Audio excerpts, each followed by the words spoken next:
Hello, everyone. My name is Syra Mehdi, and yes, I am the daughter of this lovely lady over here and this lovely man over here. and I am a high school senior at Noble and Greenough School in Dedham, Massachusetts. And I would just like to start off by telling a quick story about an experience that I had that I feel that exemplifies the efficacy of cultural diplomacy.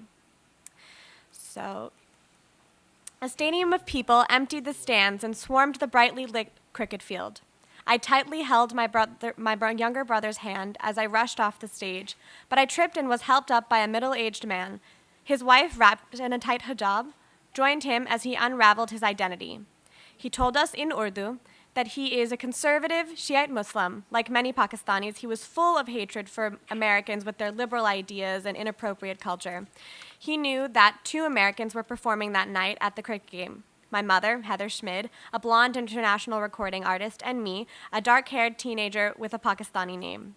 Then he opened up a satchel to reveal a small handgun.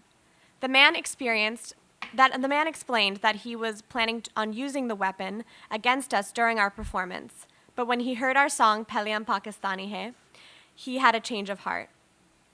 Earlier in the evening, at a cricket game on Pakistan's Independence Day, my mother and I sang the song Pehle Hum Pakistani Hai, or First I Am Pakistani. The atmosphere in the stadium was electric.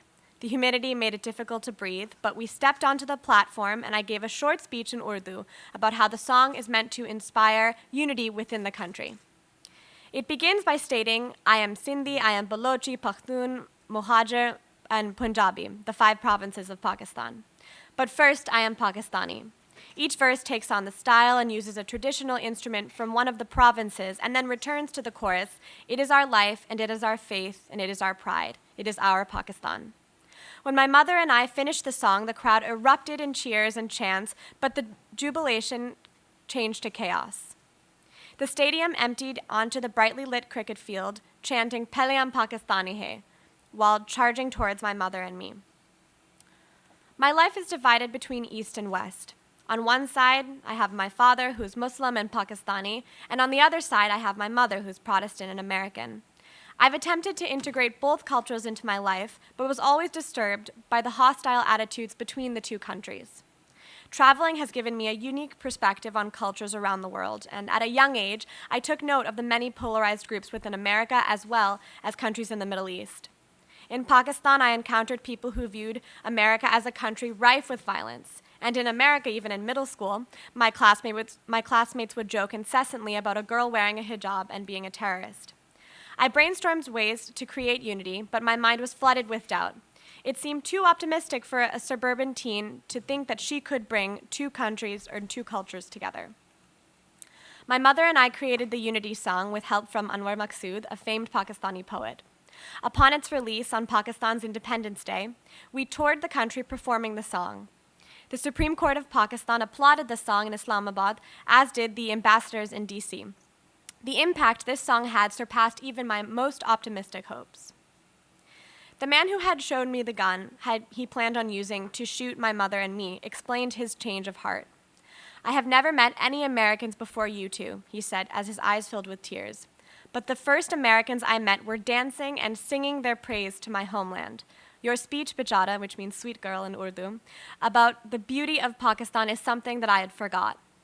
Bahut shukriya, which means thank you so much, was all I could manage to say. But now I wish I could tell them that his words inspire me to keep working with music and cultural diplomacy to this day. This summer, I will be continuing my work in Pakistan and China on similar projects and will be filming a mega music video and utilizing social media and the film industry for cultural diplomacy. Cultural diplomacy is a type of public diplomacy and a soft power that includes the exchange of ideas, information, and other aspects of culture among nations and their people in order to foster a mutual understanding.